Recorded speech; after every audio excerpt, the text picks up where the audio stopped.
The breadlines had given the last stimulus to the revolution. They also proved the first threat to the new regime. In these words, Trotsky explains how the pressure from below started to mount on the provisional government and the Soviet leadership. In answer to workers' demands, the very first session of the Soviet had set up a food commission to investigate the problem of feeding the capital. The commission, consisting largely of Menshevik economists, found themselves compelled by the needs of the situation to recommend extremely radical measures to control speculation and organise the market. The Soviet therefore voted for resolutions fixing the price of bread, declaring all grain supplies public property, for a regulated exchange of goods with peasants and state control of industry. The EC leadership had no alternative proposals, so had to support the resolutions and then convey them to the government through their contact commission. The government, of course, ignored the Soviets' wishes. They had no desire to restrict the profiteering of their bourgeois friends, nor were they overly concerned with the conditions facing the hungry workers. Trotsky adds, all the economic measures of the Soviet went to pieces against the passive resistance of the state apparatus, except insofar as they were carried out independently by local Soviets. The sole practical measure carried through by the Petrograd Soviet in the matter of food supply was the limitation of the consumer to a strict ration. Now, in fact, the rationing was probably not yet too strict, but the measure certainly added to the growing insecurity in the face of continued economic crisis. However, having given up the power, the Soviet had no means of tackling these problems. Among the working class, meanwhile, impatience was growing as to when the new regime would meet the long-standing demand of the Russian labour movement for an 8-hour working day. Despite their leaders' demands for a return to work, the proletariat had continued its general strike of the February days. They rightly felt that if they didn't succeed in winning this reform now, when the opposition was in crisis, then perhaps they'd never succeed. But the Soviet EC, carrying out their role as the strike breakers of the revolution, designated March the 5th as the date for the return to work. The Menshevik leaders tried to persuade the workers that the political victory of the revolution had been enough. As they said, according to Trotsky, for the working class, social questions are now not of the first importance. Its present task is to achieve political freedom. But just what this speculative freedom consisted of, the workers could not understand. They wanted, in the first place, a little freedom for their muscles and nerves, and so they brought pressure on their bosses. Trotsky adds that the Soviet leadership, in their arrogance, believed that millions of workers and soldiers, lifted to the height of insurrection by the unconquerable pressure of discontent and hope, would after the victory tamely submit to the old conditions of life. However, of course, a movement of this magnitude would only be beaten back by a series of defeats and deceptions. And the workers weren't prepared to return to the factories empty-handed, and many defied the resolution of the EC. The Mensheviks, anticipating in advance the two-stage theory of the Stalinists after their counter-revolution, answered that while in theory the workers would have to fight the capitalists in the future, right now they should settle with the struggle against Tsarism. Luckily, the proletariat were not to be comforted by such lame excuses. The workers' struggle continued. In Petrograd and Moscow there was some return to work in the factories, but workers in many plants simply downed tools after 8 hours of work and walked out. Bolshevik shop floor activists were very active in this movement. And by March the 10th, the Manufacturers Association in Petrograd gave in, announcing it was willing to introduce the 8-hour day and permit the organisation of shop floor committees. Unlike the Soviet leaders, the employers realised it was necessary to grant a temporary concession in the hope of taking it back again in the future. Of course, they resisted the demand for an actual 8-hour law that the disgraced Soviet leaders were then forced to call for.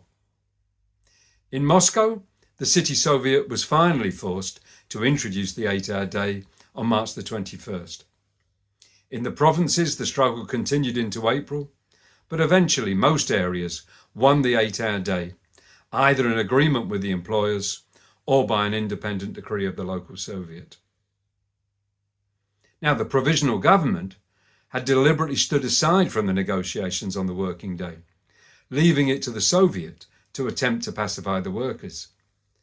Instead, they used the struggle to try and split the unity of the proletariat and soldiers by suggesting through frenzied agitation that the 8-hour day would weaken the war effort. The campaign did have some effect, particularly in Petrograd itself, but the workers answered it successfully by skillfully explaining the reality of the war profits and the terrible conditions in the factories. The soldiers were invited to visit the workplaces to see the industrial battlefront for themselves. And by April, the campaign was called off by the bourgeoisie. Trotsky puts it as follows. Thus, after their economic victory, the workers won a political and moral victory. The events connected with this struggle for the 8-hour day had an immense significance for the whole future development of the revolution. The workers had gained a few free hours a week for reading, for meetings, and also for practice with the rifle, which became a regular routine from the moment of the creation of the workers' militia. Moreover, after this clear lesson, the workers began to watch the Soviet leadership more closely. The authority of the Mensheviks suffered a serious drop. The Bolsheviks grew stronger in the factories, and partly too in the barracks. So the treacherous design of the demagogues turned against its own inspirers. Instead of alienation and hostility, they got a closer welding together of workers and soldiers. On March the 23rd, the unity between the army and Petrograd's working class was very clearly demonstrated at a massive funeral procession that was held for the victims of the February Revolution. 800,000 people filed past the graves in complete order. Workers, soldiers, townspeople, students, ministers, journalists, the solid bourgeoisie and party leaders. The Viborg section carried 51 red coffins, and many of its workers were holding Bolshevik banners. This peaceful and triumphant procession, where all the various elements of the struggle paraded together, was in many ways a final note of the harmony that the compromisers hoped that they had managed to build. But on the very day of the funeral, a new development had occurred in the world events that were lying in wait to sabotage the compromisers' plans. The USA entered the war, encouraging Milyukov and all the others who hoped to use the slaughter to further their own ends.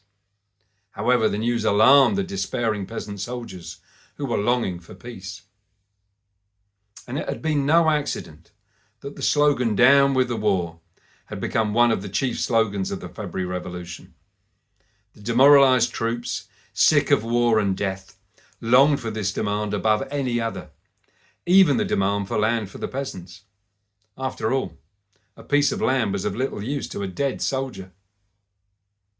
Moreover, the days of revolution had awakened the hopes and personality of the peasant army and shown the troops that they did have a way of imposing their own wishes on events. Now, like the workers in the cities, the soldiers were expecting and waiting for the revolution to answer their demands and bring peace. The immediate effect of the revolution in the army had in fact been to slow the pre-revolutionary flood of desertions.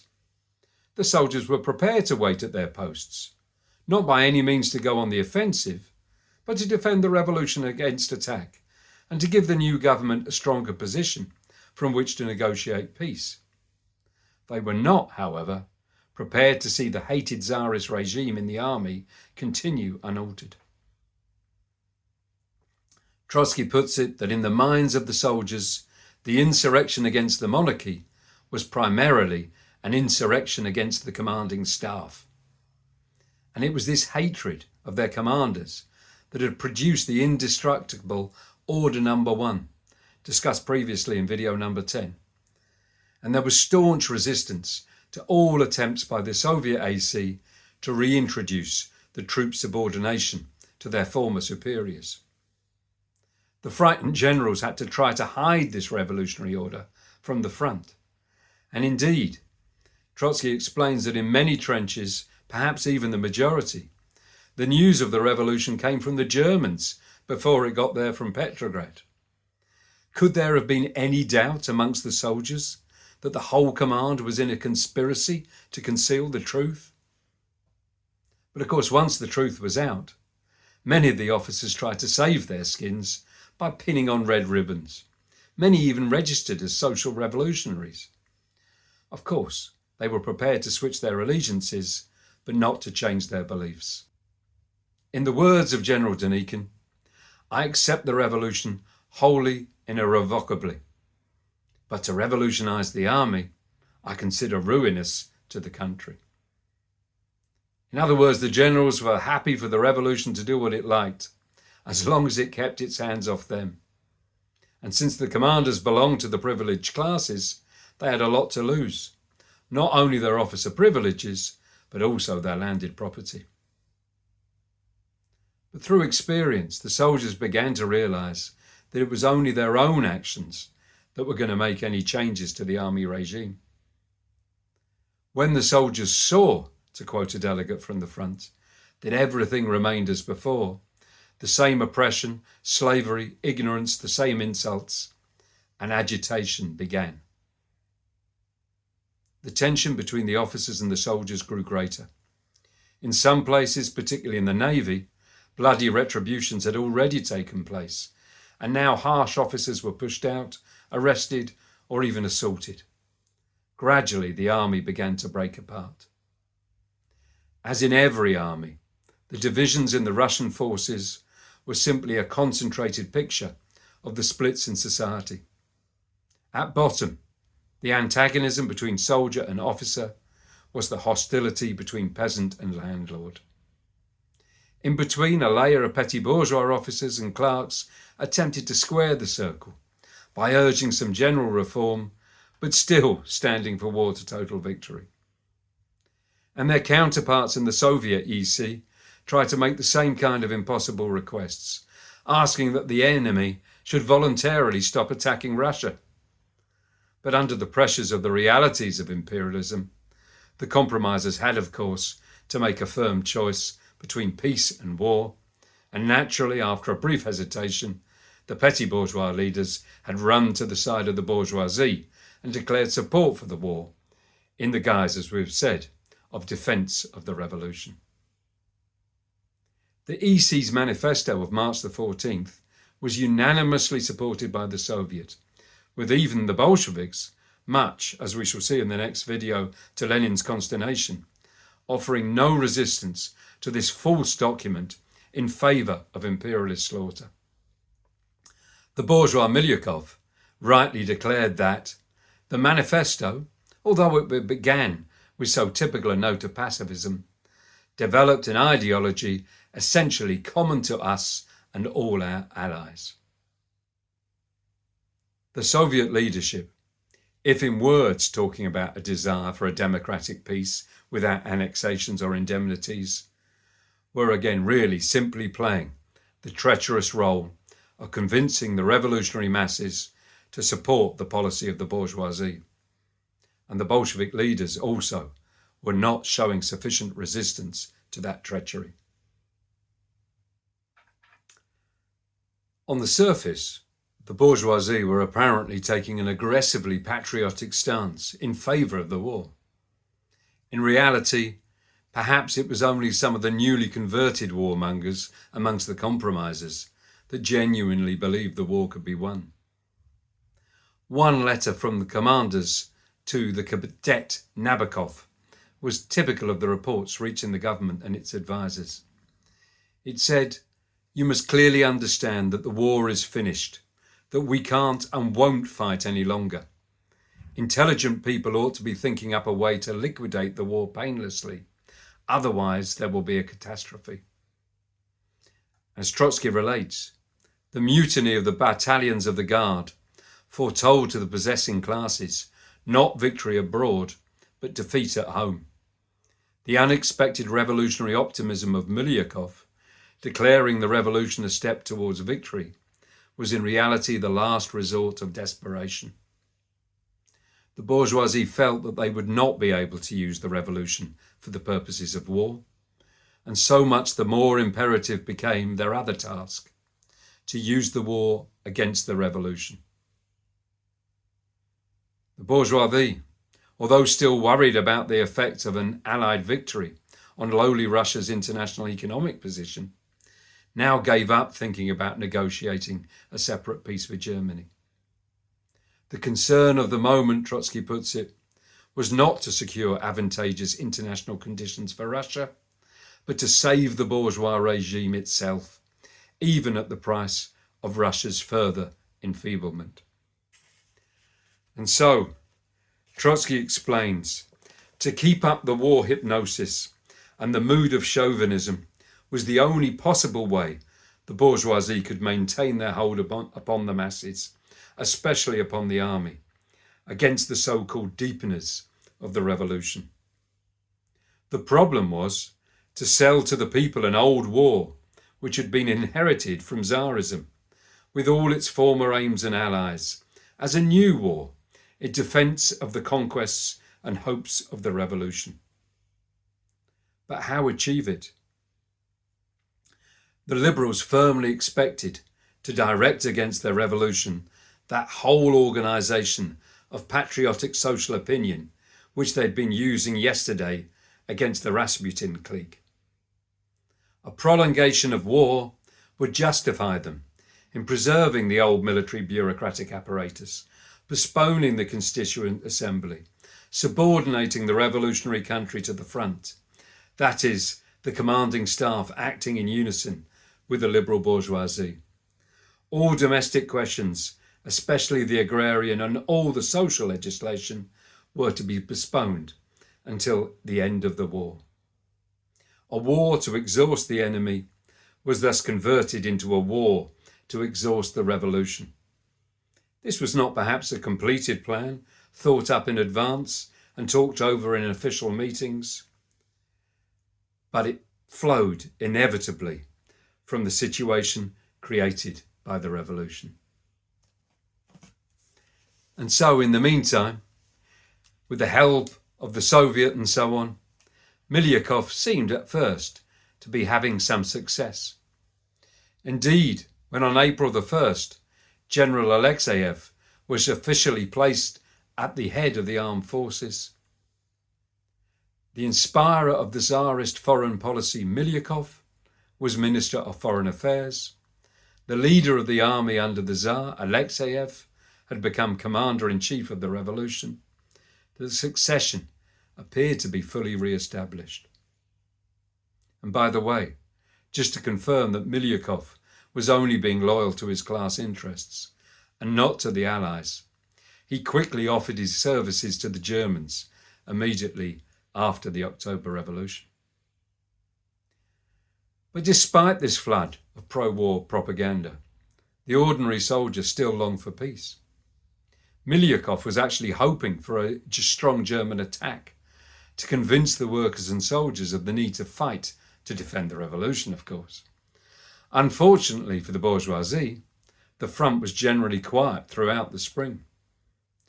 The soldiers, left waiting and discussing in the mud, grew tired of the lack of progress towards peace. Desertions began to increase again as hope turned to disappointment. Late in March, one of the generals reported that the fighting spirit has declined. Not only is there no desire amongst the soldiers to take the offensive, even a simple stubbornness on the defensive has decreased to agree threatening the success of the war. Politics, which has spread through all layers of the army, has made the whole military mass desire only one thing: to end the war and go home. In fact, as Trotsky explains, this politics was simply the revolution awakening the consciousness of the soldier mass, since there was no organised party opposing the war at the front. The weak voice of the Bolsheviks in the army had become even quieter after a layer of revolutionary workers that had been sent to the front as punishment was allowed to return home. Nevertheless, the army gradually came over to support the Soviet leadership rather than the supposed commanders.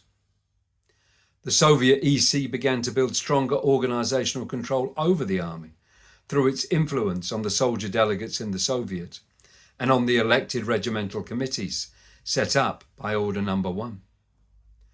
The soldiers were only too happy to use these committees to remove a good number of their former commanding staff from their posts.